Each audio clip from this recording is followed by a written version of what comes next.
예, 안녕하세요. 반갑습니다. 당구대학교의 김감민이라고 합니다. 예, 오늘 저랑 갈등이라는 주제를 통해서 오늘 여러분과 만남을 가지게 됐습니다.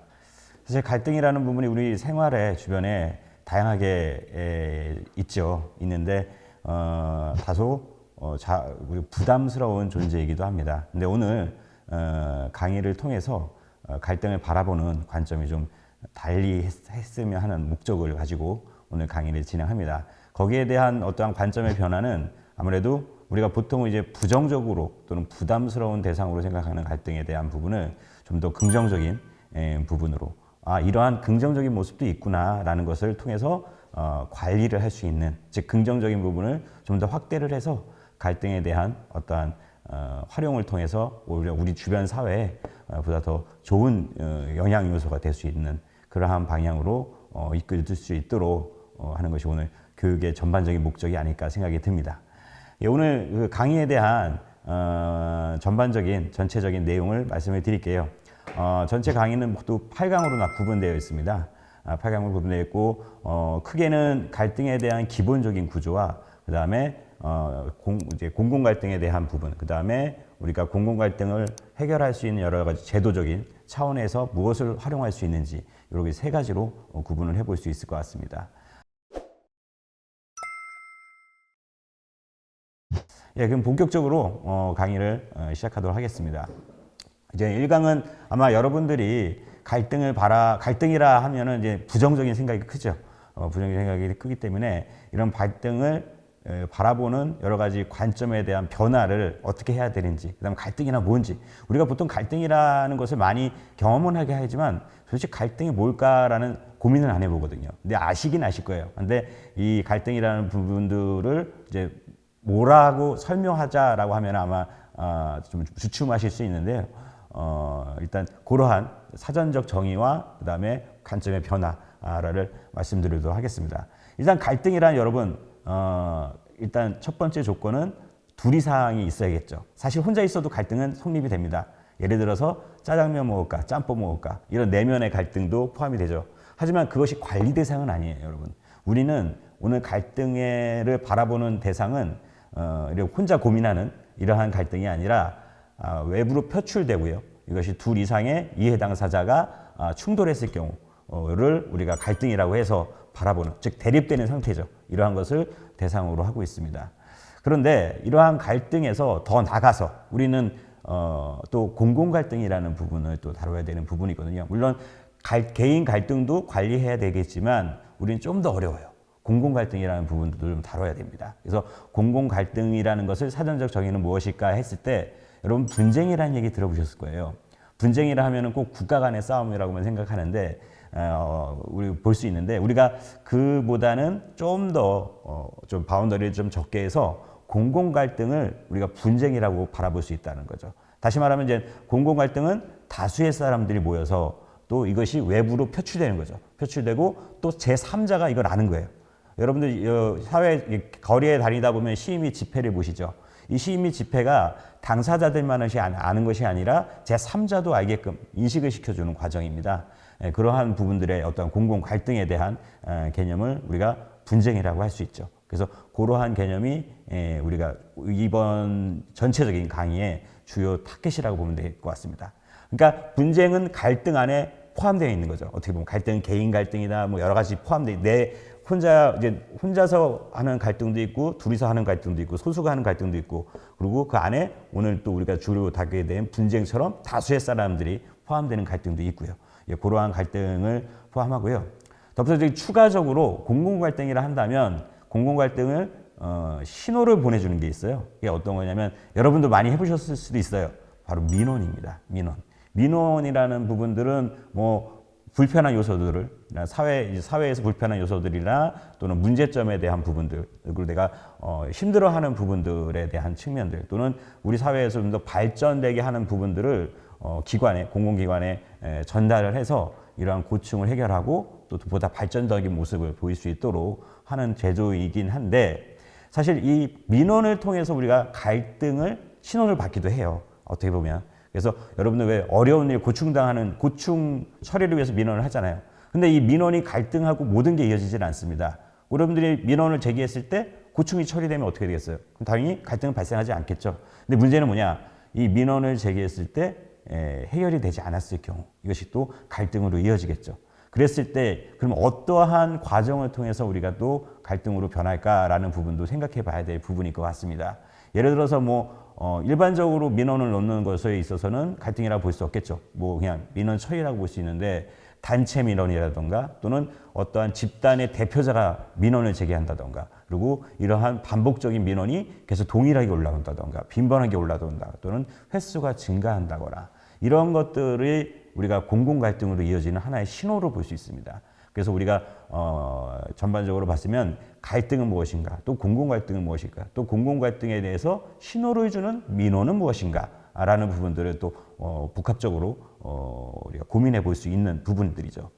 또 우리가 갈등을 생각해 봤을 때는 그 갈등에 대한 기본적인 조건이 성립이 됩니다. 그게 어떤 거냐면 일단 여러분은 갈등은 아까도 말씀드렸지만 어쨌든 저쨌든 둘 이상이 나와야겠죠.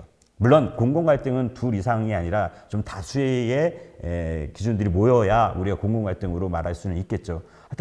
하지만 기본적으로 둘 이상의 당사자들이 모여야 되는 조건이 성립이 됩니다. 또 두 번째로서는 상호작용이 필요합니다. 더 정확하게 얘기하면 상호 의존성이라고 얘기하죠. 갈등이라 하는데 왜 상호 의존성이야? 싸우는데? 라고 생각할 수 있죠. 하지만 싸우는 이유가 뭘까요, 여러분? 상대방한테 필요한 게 나한테 있고 또 나한테 필요한 게 상대방에게 있기 때문에 이 상호 간에 서로 필요한 것을 서로 가져오기 위해서 갈등이 발생하기도 하거든요. 그렇게 어떻게 보면 서로 간에 의지한다고 볼 수 있는 거죠. 그래서 상호 의존성을 갖고 있고 상호 작용을 하고 있다라는 그러한 또 특성을 갖고 있고요. 또 하나는 세 번째로는 커뮤니케이션입니다, 여러분. 자, 커뮤니케이션이라는 것은 양면성을 갖고 있어요. 갈등을 일으키기도 합니다. 사실은 많이 일으켜요, 커뮤니케이션으로. 근데 또 갈등을 해결하기 위해서도 이러한 커뮤니케이션이 또 필요합니다. 그래서 갈등을 일으키기도 하지만 갈등을 해결하기 위한 조건으로서도 우리가 커뮤니케이션이라는 부분들이 활용이 되기도 하죠. 자, 그런데 이러한 전반적인 갈등, 분쟁, 민원, 또 갈등의 구성 요소들이 제시되는데 여기서 갈등을 해결하기 위해서 빈번하게 사용되는 수단이 있습니다. 그지 여러 가지가 있겠죠. 사실 중재도라는 것도 있고 조정이라는 것도 있고 어떻게 보면 또 법원으로 가서 해결하는 경우도 있겠죠. 근데 이러한 과정에서 모든 그 해결 과정에서 활용되는 부분이 좀 있는데 그것이 바로 협상이라는 겁니다. 협상. 여러분들 협상 많이 해보셨을 거예요. 협상이라는 부분들을 여러분 일상생활에서 되게 많이 하세요. 근데 협상으로 인지를 안 하시고 하는 거죠. 솔직히 가정에서도 협상이 이루어질 수 있고요. 또 여러분 직장에서도 이루어질 수 있고 일상생활에서도 얼마든지 이 협상이라는 부분은 이루어질 수 있습니다. 이 협상을 여러분들이 활용하시려면 이것을 되게 쉽게 생각하셔야 돼요. 그리고 자주 나옵니다.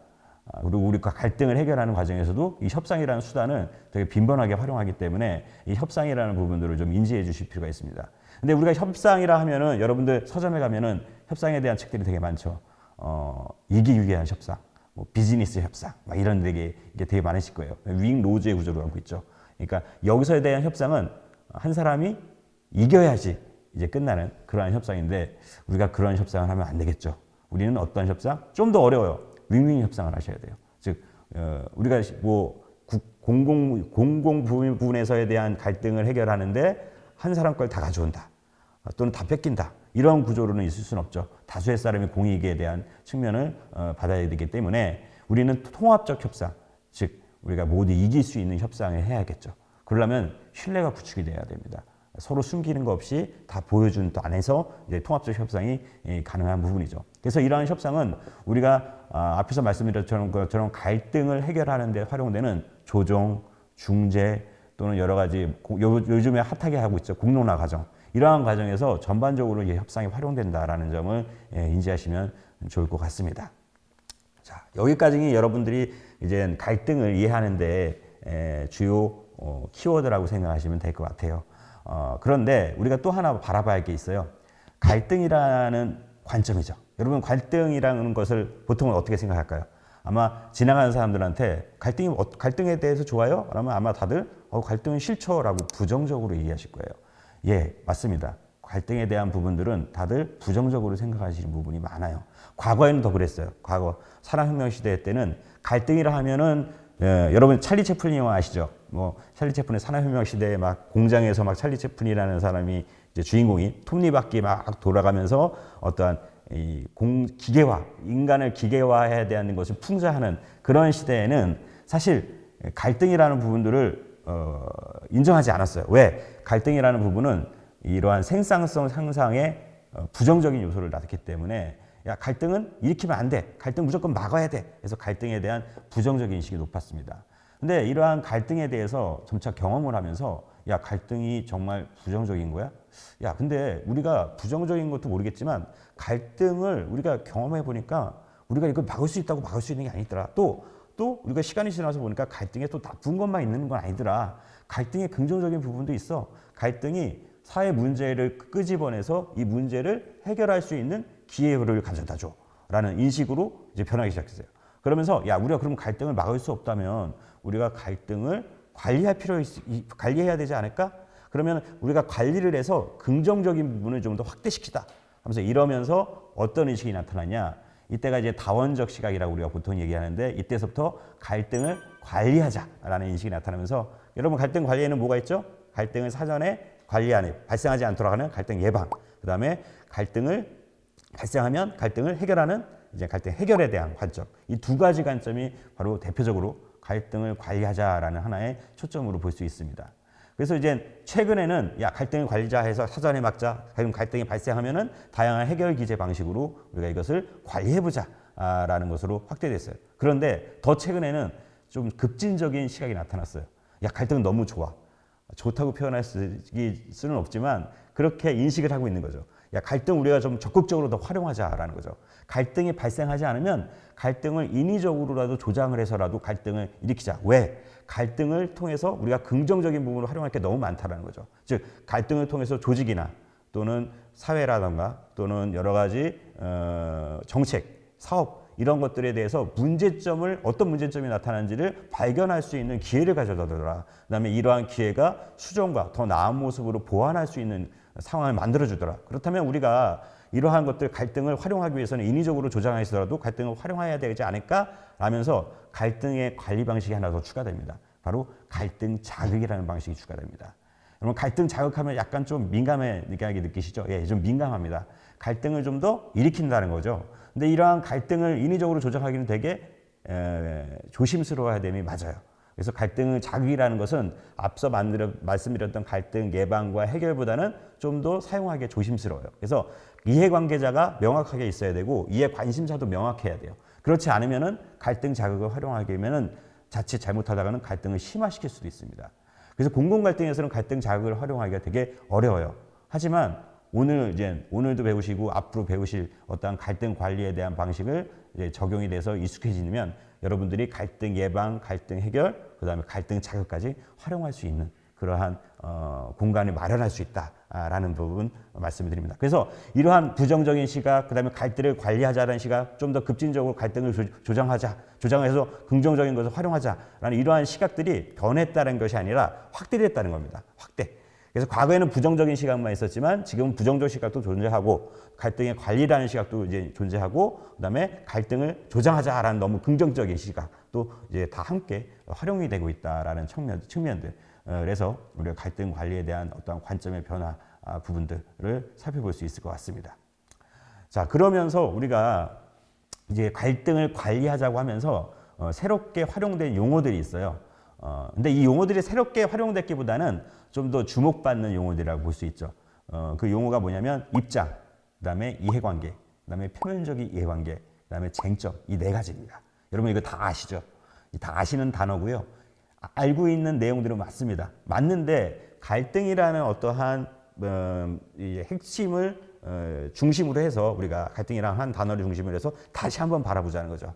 여러분 입장에서 대표적인 입장이 뭐 있을까요? 갈등에서는 입장에서 찬성, 반대 이게 가장 대표적인 입장이죠. 조금 더 구체적으로 나가서 뭐 재개발한다, 나가라. 재개발한다, 나가라. 하다가 야 재개발할까 나가라, 2억 내놔라, 나가라, 2억 내놔라. 이것이 어떻게 보면 입장이에요. 근데 이 입장을 통해서는 갈등을 해결하기보다는 정책의 방향을 설정할 수 있어요. 왜 그러니까 우리가 일방적으로 정책 방향을 설정할지 아니면 갈등을 관리하는 대안적인 방법으로 갈지에 대한 부분들을 선택을 할 수 있습니다. 그런데 갈등을 관리하는 차원에서는 입장을 더 이상 활용할 수가 없어요. 그러니까 예를 들어서 야 나가라 2억 내놔라 나가라 1억 내놔라 하다가 갈등 관리를 통해서 왜 그럼 당신은 2억을 내놓으라고 하는 건데 나는 이 2억이 있어야 우리 가족들이 이 전세라도 얻어서 살 수 있는 공간을 마련할 수 있다. 아 그럼 당신이 2억을 요구하는 건 2억 자체를 원하는 것이 아니라 주거 공간을 요구하는 거였구나. 우리가 당신한테 2억은 줄 수는 없지만 주거 공간을 마련해 줄 수 있다라는 어떠한 대안을 통해서 해결해 줄 수 있다는 거죠. 근데 이 대안이 어떻게 나왔냐면 이 사람이 욕구를 알았기 때문이에요. 근데 보통 사람들은 방금 예를 들은 것처럼 2억이라는 하나의 방법을 정해서 와요. 즉 이 사람의 욕구는 주거의 욕구인데 이 주거의 욕구를 충족시키기 위해서 하나의 수단을 스스로 만들어요. 스스로 만들어 그것만 보여줘요. 그러다 보니까 2억만 가지고 모든 사람들이 해결이 가능하냐 여부를 이제 화제가 되는 거죠. 근데 이 사람의 욕구를 알았으면 더 해결 방안이 많을 수 있는데 보통 사람들은 자신의 욕구를 보여주면 불이익을 당한다고 생각을 합니다. 그렇기 때문에 보여주지 않는 경우가 많죠.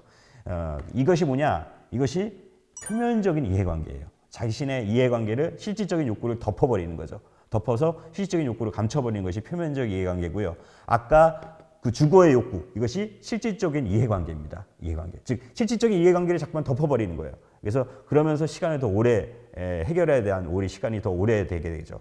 그러면서 어떤 게 만들어지냐? 입장과 이해관계와 표면적인 이해관계가 서로 융합되면서 쟁점을 만듭니다. 이 쟁점은 우리가 해결해야 될 과제죠. 그런데 우리가 쟁점은 해결해야 될 과제임에도 불구하고 아까 말씀드렸던 표면적인 이해관계라든가 또는 입장이라든가 이것이 함께 들어가면 부수적인 쟁점이 자꾸만 생겨납니다. 예를 들어서 추모공원을 건설하자 이것이 핵심적인 쟁점인데 시간이 지나가면서 비민주적인 방식으로 처리했다라고 해서 그걸 해결하려고 하면서 부수적인 쟁점이 늘어나고요. 뭐 구타 사건이 발생하면서 고소라는 사건으로 또 쟁점이 발생하고요. 또 뭐 주민소환제를 통해서 시장을 끌어내자. 그래서 화장장을 못하게 하자. 추모공원은 못하게 하자 하면서 또 하위 쟁점들이 늘어나죠. 이러한 쟁점들을 만드는 것이 즉 부수적인 쟁점을 만드는 것이 표면적인 이해관계와 입장입니다. 우리가 가장 이상적인 쟁점은요. 이해관계가 만나서 만들어진 쟁점이죠.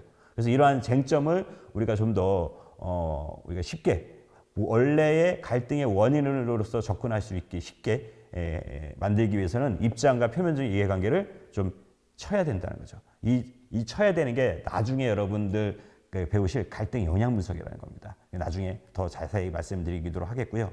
그래서 우리가 이러한 이해관계에 대한 중요성을 계속 말씀을 드리고 있는데 이 이해관계에 대한 것은 우리가 개인적으로 보자면 좀 더 중요하게 만들어질 수 있습니다. 개인적인 차원에서 좀 설명을 드리면 어떤 신입사원이 들어왔어요. 근데 이 신입사원이 목소리가 작아요. 저 사람 목소리가 되게 작아. 이 입장만 통해서 바라보는 거예요. 이 사람을. 그다음에 저 사람은 목소리가 작다 보니까 그 사람이 잘 알아듣지 못해요. 그러니까 저 사람은 목소리도 이렇게 잘 알아듣지를 못해. 그러다 보니까 저 사람은 계속 눈치만 봐. 저 사람은 상급자 말을 무시해 등등으로 입장만 바라보면서 한 사람을 생각하죠. 근데 이 사람한테 이제 원인을 물어봅니다. 왜 당신은 상급자를 무시하냐? 나는 원래 내성적인 성격이다. 게다가 나는 과거에 학교 폭력을 경험했다. 그러다 보니까 상대방과 커뮤니케이션을 할 때 긴장감이 높아지고 잘 목소리가 들리지 않다 보니까 이러한 목소리가 들리지 않는 것이 확대되면서 커뮤니케이션이 안 되면서 오히려 나에 대한 행동이 타인한테 피해를 입힐 것 같다. 소극적으로 행동하게 되면서 이러한 오해를 불러일으킨 것 같다라고 설명하게 되죠. 자, 여러분 이러한 이 사람의 이해관계를 알았을 때와 입장만 알았을 때 이 사람을 대하는 게 틀려지겠죠. 예, 맞습니다. 이 사람의 이해관계를 알게 되면 이 사람과 발생하는 갈등을 해결해 줄 수 있는 대안에 대한 고민이 시작되면서 갈등이 해결되는 부분이죠. 자, 어떻게 이해관계에 대한 부분들을 좀 더 이해하기 쉽지 모르겠습니다. 자, 오늘 이번 강의는요, 이렇게 이 갈등에 대한 어떤 기본적인 내용에 대해서 확인하는 차원에서 그만하겠고요. 다음 강의에서는 좀 더 심도 있는, 즉 갈등에 대한 여러 가지 모습들, 다양한 모습들을 설명해 드리면서 강의를 이어나가도록 하겠습니다. 이제 오늘 강의 여기서 마치도록 하겠습니다. 감사합니다.